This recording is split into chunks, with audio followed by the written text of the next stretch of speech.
కోరిక తీరకపోతే లోకంలో చాలా సులువైనటువంటి మార్గాన్ని పరాశర సంహిత చెప్పింది. తప్పు చెప్పకుండా చెప్తే చాలు.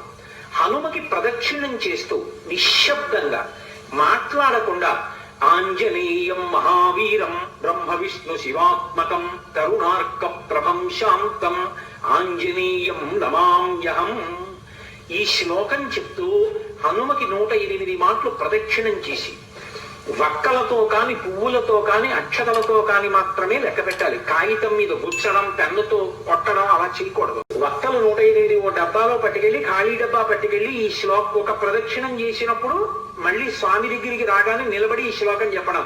ఆంజనేయం మహావీరం బ్రహ్మ విష్ణు శివాత్మకం కరుణార్క ప్రభం శాంతం రామదూతం నమామ్యహం అండం. ఆ వక్క తీసి పక్క డబ్బాలో వేయడం. 108 ఇందులో వక్కలు అందులోకి వచ్చాయంటే 108 ప్రదక్షిణాలు అయిపోయి మళ్ళీ వక్కల డబ్బా పట్టుకుని ఇంటికి